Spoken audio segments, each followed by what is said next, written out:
जमलेल्या माझ्या तमाम हिंदू बांधवांनो, भगिनींनो आणि मातांनो,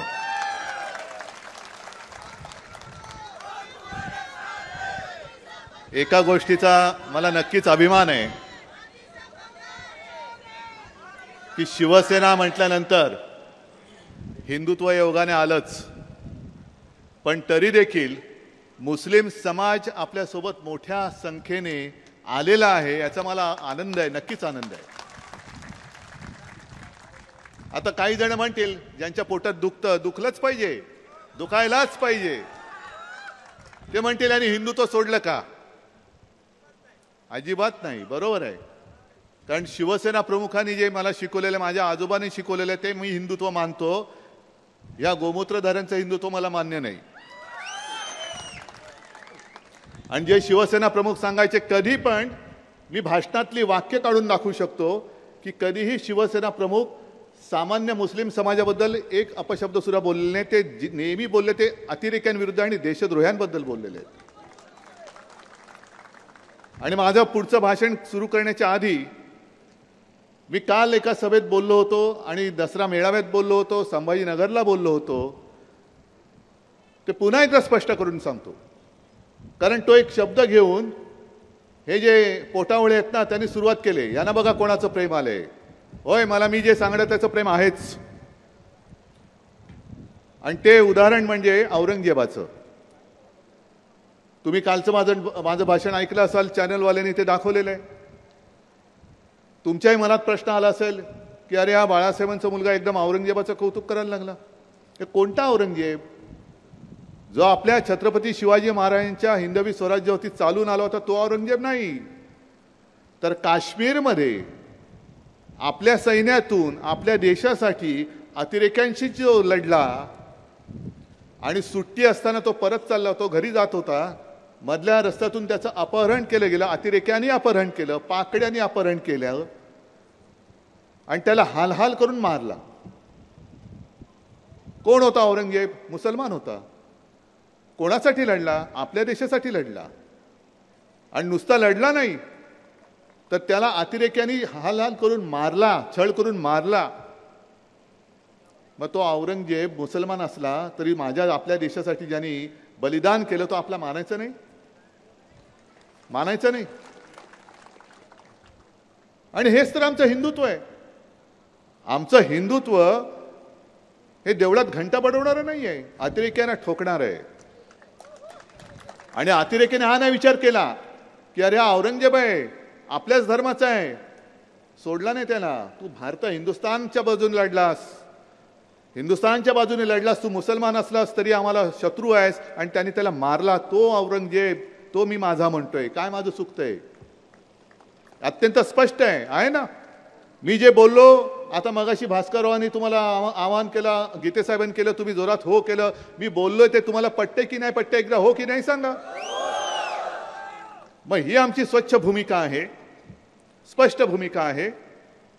ह्याच्यामध्ये आम्ही कधीही अरे आत्ता मी काय तुम्हाला काय पुळका आला याच्यातला भाग नाहीये. ज्या वेळेला आपलं युती सरकार होतं, भारतीय जनता पक्षाचे गोपीनाथ मुंडे हे उपमुख्यमंत्री होते, मनोहर जोशी मुख्यमंत्री होते, तेव्हा तुम्हाला सर्वांना माहिती आहे जिथे आम्ही राहतो कलानगर मातोश्री आहे त्याच्या बाजूला आता ती जागा या लोकांनी बुलेट ट्रेनसाठी गुजरातच्या घशात घातली. हो, त्यांच्यासाठी घातली. तिथे एक मोठा मुस्लिम समाजाचा इस्तेमा झाला होता, आठवते? साबिर भाई आमचा मंत्री होता. साबिर भाई कोण होता? साबिर शेख कोण होता? तो पण शिवभक्त होता. आणि त्यांनी विनंती केली, बाळासाहेबांनी सांगितलं दिली, कर, काय करायचं कर. लाखो मुस्लिम आले होते. आणि तेव्हा सरकार जरा थोडं घाबरलं होतं. आपलंच सरकार होतं. मुंबई पोलीस कमिशनर वगैरे सांगत होते की बाळासाहेब जरा तुम्ही त्या दिवसांमध्ये घरी नाही थांबलं तर बरं. तुला का नाही, इकडे लाखोच्या संख्येने मुसलमान येतील आणि तुमच्या घराच्या बाजूलाच आहे. तुला मग काय झालं, मी घरात राहणार, कोणी नाही येणार म्हणे माझ्या इकडे, काळजी करू नका, अजिबात करू नका. मी देशद्रोह्यांच्या विरुद्ध आहे, मुसलमानांच्या विरुद्ध नाहीये. आणि मुंबईमध्ये तो इस्तेमा व्यवस्थित पार पाडला. त्यावेळेला भारतीय जनता पक्ष आमच्या मांडीला मांडी लावून बसलाच होता ना. तर त्यावेळेला त्यांनी हिंदुत्व सोडलं होतं सत्तेसाठी. ही भूमिका स्वच्छ आहे. आज मी माझ्या भाषणाला पुढे जाण्याच्या आधी काल जसं आपल्या देशाचं एक एक काय त्याला म्हणायचं टेम्पररी अर्थसंकल्प मांडला निर्मला सीतारामनबाईंनी, त्याच्यावरती मी बोललोच. पण आज मुद्दामून मुंबई महापालिकेचा अर्थसंकल्प सादर केला. तुम्ही म्हणाला अहो तुम्ही म्हसळ्यामध्ये आलाय, श्रीवर्धनबद्दल बोला, म्हसळ्याबद्दल बोला, मुंबईबद्दल काय बोलता? नाही, मुंबई आपली राजधानी आहे, तुमची सुद्धा राजधानी आहे, माझ्या महाराष्ट्राची राजधानी आहे. जी हे लुटतायत सगळं मुंबईचं ओरबाडून नेत आहेत, डायमंड मार्केट घेऊन गेले, मोठमोठे ऑफिसेस घेऊन गेले, सगळे उद्योग घेऊन जात आहेत. मुंबईची अत्यंत मोलाची जागा ती बुलेट ट्रेनच्या घशामध्ये घातली. आरएचची जी जागा पर्यावरणासाठी आम्ही राखून ठेवलेली तिची वाट लावून टाकली, त्याच्या पलीकडे कांजूरची जागा घेतली.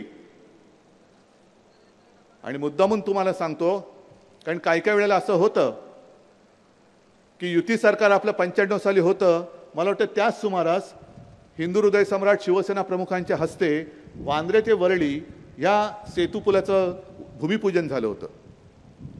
त्याला काही काळ गेला, दरम्यानच्या काळात सरकार गेलं, तो पूल पूर्ण झाला, भूमिपूजन बाळासाहेबांच्या हस्ते झालं आणि उद्घाटन काँग्रेसच्या हस्ते झालं. मला वाटतं सोनिया गांधी आल्या होत्या, शरद पवार तेव्हा होते. आता सुद्धा एका गोष्टीचं मला समाधान आहे की ज्या एका स्वप्नाचं मी वचन दिलं होतं ते म्हणजे वरळी ते नरिमन पॉईंट ह्या सागरी महामार्गाचं किनारपट्टीचा जो मार्ग आहे त्याचं भूमिपूजन माझ्या हस्ते झालं होतं. त्याचं उद्घाटन करायला देशाचे पंतप्रधान 19 तारखेला येत आहेत. म्हणजे एक गोष्ट चांगली झाली की उद्धव ठाकरे जे वचन देतो ते पूर्ण करतो, याला साक्ष आता माझ्या देशाचे पंतप्रधान असणार आहेत की बघा हे उद्धव ठाकरेंनी दिलेलं वचन.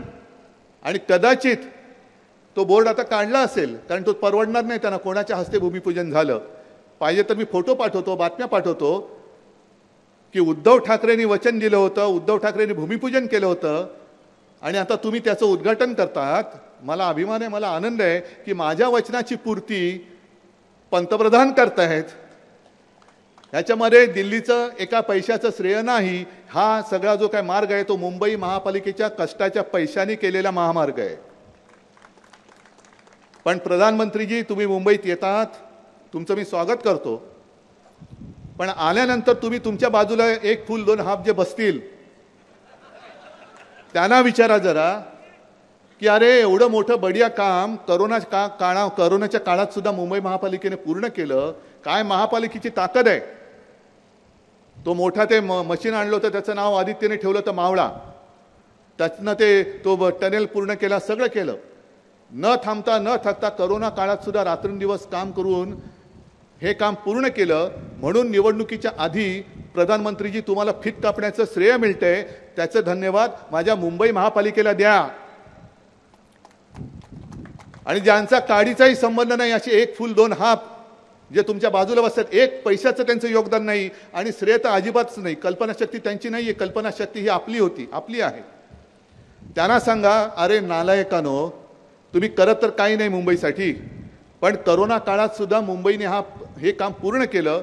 त्याच कोरोना काळामध्ये मुंबई महापालिकेने जे अपूर्व असं काही काम करून ठेवलेलं आहे, धारावी मॉडेल जगभरात प्रसिद्ध झालं, त्याचं श्रेय तुम्ही देत नाहीये. त्याच्यासाठी तुम्ही मुंबई महापालिकेला बदनाम करतात. म्हणजे दिल्ली सरकारला जमलं नाही ते माझ्या मुंबई महापालिकेने करून दाखवले, याबद्दल मला मुंबईचा अभिमान आहे. जे तुम्ही नाही करू शकलात ते माझ्या मुंबईने केलं आणि तुम्ही करू शकला नाहीत म्हणून तुमच्या पोटात दुखतंय आणि त्याच्यासाठी ती भ्रष्टाचार नसलेली खिचडी तुम्ही खाल्लीत म्हणून तुमच्या पोटात दुखतंय. कसला भ्रष्टाचार आहे. आणि करोना काळामध्ये मी सुद्धा इकडे बघितलं ना, सगळे मुस्लिम आले आहेत, हिंदू आलेले आहेत, काल जैन होते. तुम्ही मला सांगा तुमच्यात मी मुख्यमंत्री असताना करोना काळात भेदभाव केला होता का? ना धारावीमध्ये केला, ना कुठेही केला नाही, मालेगावमध्ये सुद्धा केला नाही. कारण जेव्हा आम्ही शपथ घेतली मुख्यमंत्री म्हणून, ती संविधानाची शपथ घेतली. ज्या संविधानाची शपथ पंतप्रधानांनी सुद्धा घेतलेली आहे, तीच शपथ त्याच घटनेवरती हात ठेवून मी शपथ घेतलेली होती. सगळ्यांशी समानतेने वागेल, मी कुठेही भेदभाव नव्हता केला आणि करणार नाही. शिवसेना रक्तदान शिबिर घेतं, आमचं रक्त कोणाला जातं, हिंदूला जातं, मुसलमानाला जातं, आम्ही नाही बघत. पण जे काम केलं आहे, तुम्ही चांगलं काम कराल, तुमची आम्ही तारीफ करू. पण जर मी नाहीच, मी अनेकदा सांगितलेले की कोरोना काळामध्ये देशामध्ये सर्वोत्तम मुख्यमंत्र्याचा बहुमान पहिल्या 5 मला नेहमी मिळाला. हे माझं कर्तृत्व नाही, हे सगळं माझ्या जनतेचं आणि प्रशासनाचं हे कर्तृत्व आहे. त्यांच्यामुळे म्हणजे हे त्यांचं नाव मुख्यमंत्री म्हणून माझं नाव त्याच्यात आलं, माझं नाही आहे काय त्याचे श्रेय. पण आपल्याला जर का आपल्या लोकांची तारीफ करता येत नसेल तर कपाळ करंटे टीकाकार असतात जे आपलेच, त्यांना अभिमान वाटायला पाहिजे होता की जगाला जे जमलं नाही, जगाने ज्याची तारीफ केली ती मुंबई, त्या मुंबई महापालिकेचं कौतुक करायच्या ऐवजी तुम्ही मुंबई महापालिकेला बदनाम करताय. आणि ज्या मुंबई महापालिकेने स्वतःच्या हक्काच्या पैशाने, केंद्राच्या पैशावरती नाही, जो सागरी महामार्ग केला त्याचं श्रेय घ्यायला प्रधानमंत्री येत आहेत. प्रधानमंत्रीजी तुमचं मुंबईत स्वागत आहे. फक्त आशा एक आहे, कारण गेल्या वर्षभरात मी तिकडे काही गेलेलो नव्हतो. निवडणुकीच्या साठी घाई गडबडीने हा अर्धवट तर तुम्ही ओपन नाही ना करत. म्हणजे एकच बाजू ओपन केली, कर दो का पूर्ण करताय ते आता 19 तारखेला कळेल की पूर्ण ब्रिजचं उद्घाटन करताय, महामार्गाचं करताय की अर्धवट घाईघाईने श्रेय घ्यायला करताय ते कळेल. पण निदान एक गोष्ट नक्की की त्या निमित्ताने पंतप्रधानांना आपल्या मुंबईची ताकद काय ती कळेल की मुंबई आपल्या ताकदीवरती काय करू शकते. ही मुंबईची ताकद आहे. बाकी सगळा आनंदी आनंदच आहे. इकडे आज मला आल्यानंतर जे गीते साहेब बोलले त्यावेळेला जी पोटनिवडणूक झाली होती, मला खरंच तुमच्या सगळ्या श्रीवर्धनकरांचे आभार मानायचे, धन्यवाद द्यायचे. ते एवढ्यासाठी द्यायचे की त्यावेळेला मगाशी तुम्ही कोण काय बोलला त्याचं नाव म्हणजे कळलं सगळ्यांना. त्याला शिवसेना प्रमुखांनी लात मारून हाकलून दिला होता. तो गेला नव्हता, त्याला हाकला होता, गेट आउट. आणि काळ थोडासा विचित्र होता. एकामागोमाग एक पोटनिवडणुकीत आपण पराभव स्वीकारत होतो. श्रीवर्धनची पोटनिवडणूक आली, काय करायचं, कोण लढणार. मग आपले तुकाराम बुवा उभे राहिले आणि तुकाराम बुवांनी तुम्हाला सगळ्यांना सोबत घेऊन चमत्कार करून दाखवला. आणि ती आपली जी मालिका चालू होती ती त्यांनी खंडित केली. याच्यासाठी तुकारामजी तुमचं आणि तुमच्या सगळ्या श्रीवर्धनकरांचं मी खास लाख तुम्हाला धन्यवाद देतोय. तेव्हाची परिस्थिती वेगळी होती, आताची परिस्थिती वेगळी आहे. आता नवगणे तुमची उमेदवारी मी बोलायच्या आधी जाहीरच झालेली आहे, त्याच्यामुळे मला पर्यायच नाही आहे. हे नाही पर्याय नाही, मी गमतीने बोललोय, पण त्यांना मी मनापासून शुभेच्छा दिलेल्या आहेत.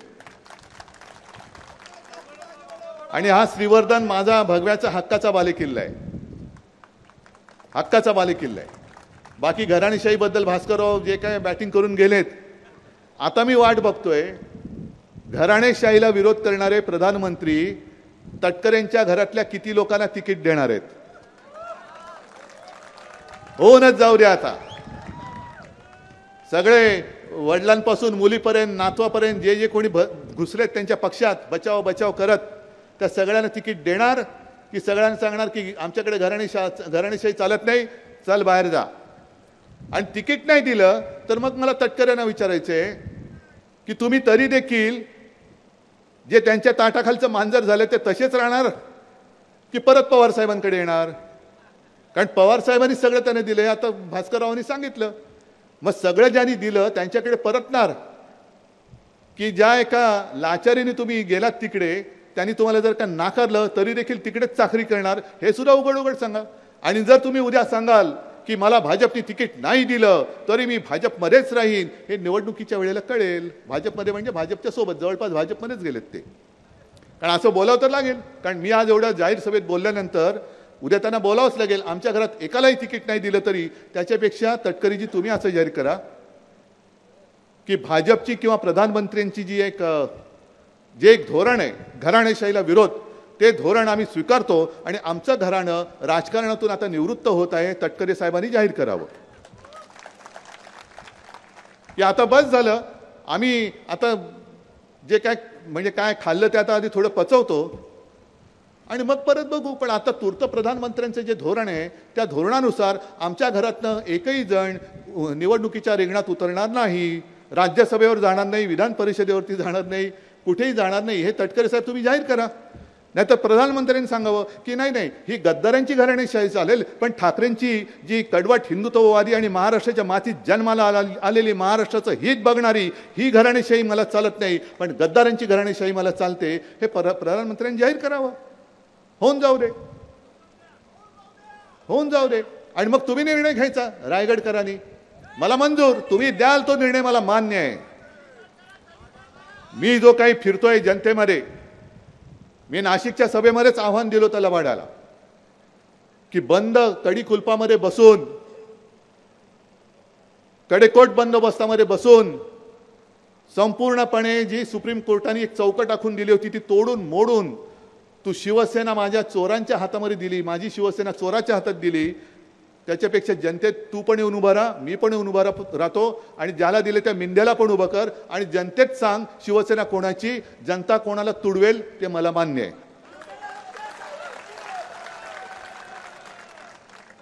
ठरवून टाका ना एकदा कोणाची शिवसेना. अरे मुळामध्ये शिवसेना स्थापन झाली ते जे काही दिवस होते तेव्हाही कोणी आपल्यासोबत नव्हतं, कोणी नव्हतं. मराठी माणसाची होणारी गळचेपी याच्या विरुद्ध आवाज त्यावेळेला शिवसेना प्रमुखांनी उठवला होता शिवसेनेच्या माध्यमातून. अनेक जणांनी तेव्हा त्यांना सांगितलं की तुम्ही प्रांतवादी आहात, तुम्ही संकुचित वृत्तीचे आहात. ते म्हणाले तसं नाहीये.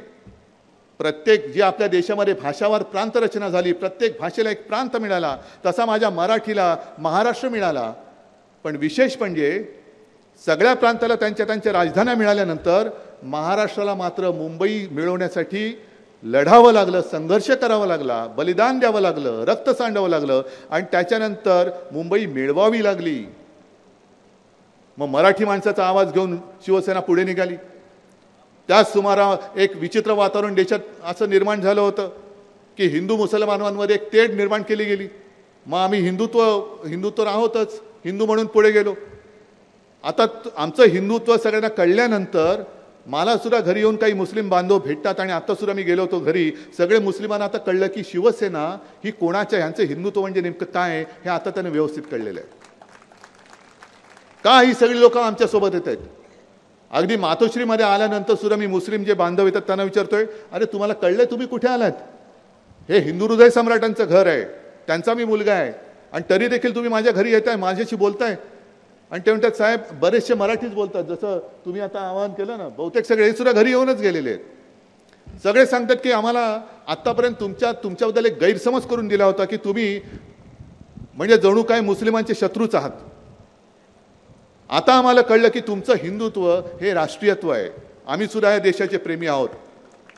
आम्हाला सुद्धा लोकशाही वाचवायची आहे. आम्हाला सुद्धा या देशामध्ये हुकुमशाही नको आहे आणि म्हणून आम्ही तुमच्यासोबत येतोय. मग हे सगळे असे देशाच्या प्रेमासाठी माझ्यासोबत येणार असतील आणि आलेत तर हे भाजपला काय अधिकार आहे शिवसेनेने हिंदुत्व सोडलं बोलायला? जर एवढ्या मोठ्या संख्येने मुस्लिम आमचं हिंदुत्व मान्य करून, अगदी प्रकाश आंबेडकर सुद्धा बोलले होते म्हणून आपण त्यांच्याशी युती केली की शिवसेनेचं हिंदुत्व मला मान्य आहे. मग मला भारतीय जनता पक्षाला विचारायचंय की तुम्ही आत्तापर्यंत बोंबलून सांगताय सगळ्यांना की अब की बार 400 पार ना, अब की बार आर पार ना, पण 400 पार होणार आहात तर मग अजूनही फोडाफोडी का करताय? बरं फोडाफोडी करताय ते करताय. आज सुद्धा उद्धव ठाकरे शून्य आहे ना. उद्धव ठाकरेकडे कोणता पक्ष आहे? नाहीच आहे. उद्धव ठाकरेकडे चिन्ह आहे? नाही आहे. मग उद्धव ठाकरे आणि उद्धव ठाकरेच्या सोबत जे निष्ठेने राहिले त्यांच्या मागे तुम्ही का लागलात? एवढे तुम्ही विश्वगुरू आहात, तुमची महाशक्ती आहे. मग माझ्यासारख्या एका सामान्य माणसाच्या आणि त्या सामान्य माणसाबरोबर असलेल्या अतिथी सामान्य माणसाच्या घराघरामध्ये ईडी सीबीआय का घालताय? कारण तुम्हाला माहिती आहे की सामान्य माणसाची ताकद ही कोणत्याही हुकुमशहापेक्षाही मोठी असते. हुकुमशहा किती मोठा असू दे, हुकुमशहा किती माजू दे, पण जेव्हा सर्वसामान्य माणूस एकवटून जेव्हा एक पोलादी मोठ त्याच्या नाकाडावर मारतो तेव्हा मोठे मोठे हुकुमशहा सुद्धा उतारणे झालेत. हा 500-1000 वर्षापूर्वीचा नाही, आत्ता 100-150 वर्षातला इतिहास आहे. हिटलरपासून सगळ्यांचा.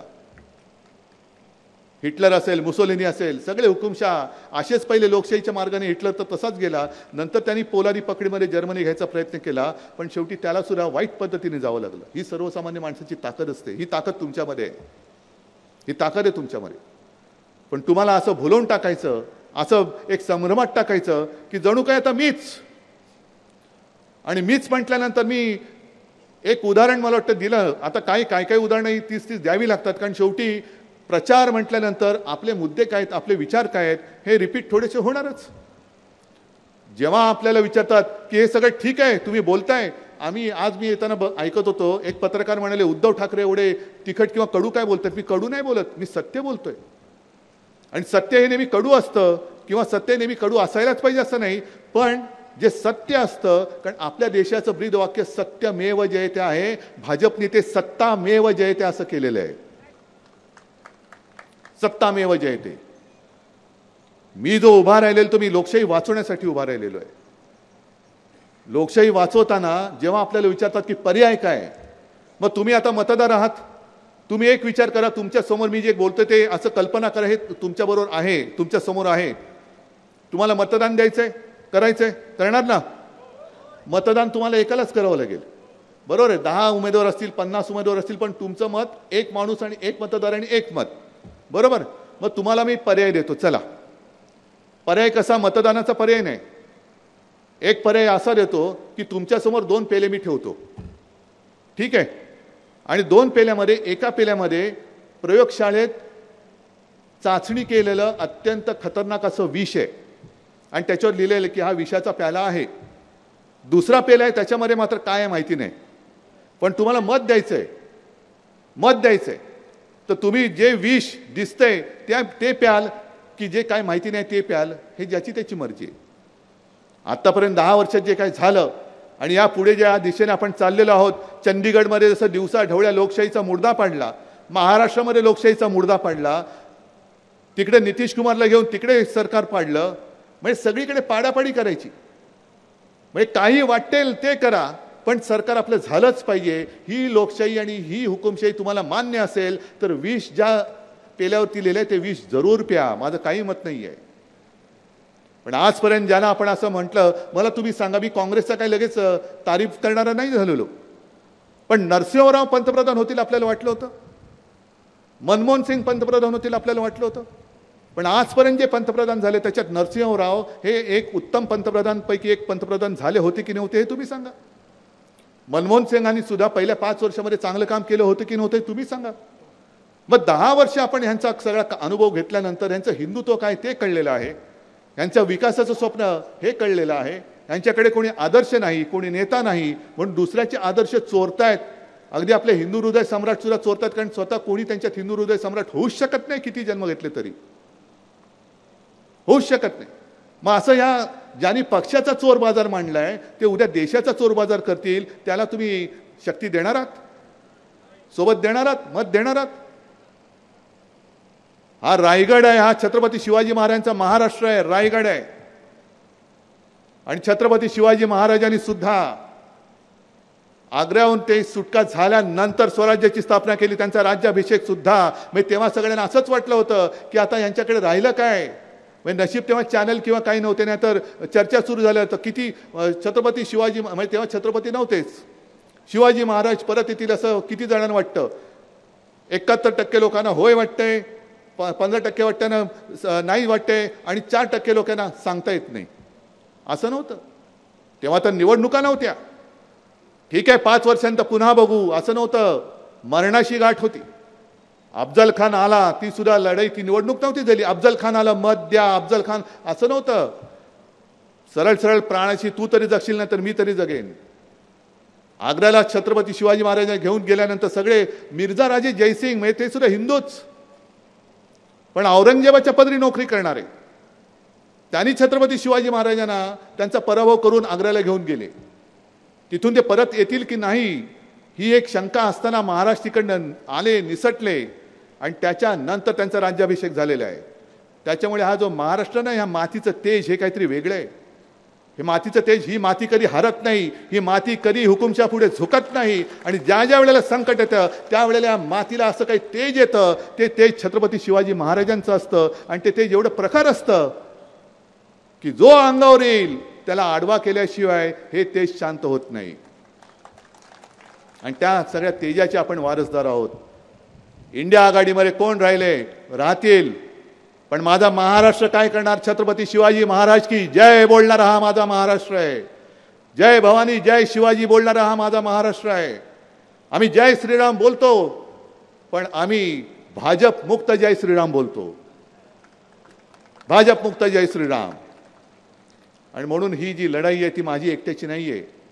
जे मगाशी भास्करराव बोलले अनंत गीते तुम्ही उद्धवजींना शब्द द्या, नको मला शब्द नको, हा शब्द तुमच्यासाठी मी मागतोय, माझ्यासाठी काही नको. मला ना मुख्यमंत्री व्हायचंय ना पंतप्रधान व्हायचंय, पण मला दिसते ते तुमच्या पिढ्यांचं पुढचं भवितव्य दिसते, ते अंधकारमय होते, म्हणून मी तुम्हाला जाग करायला आलेलो आहे.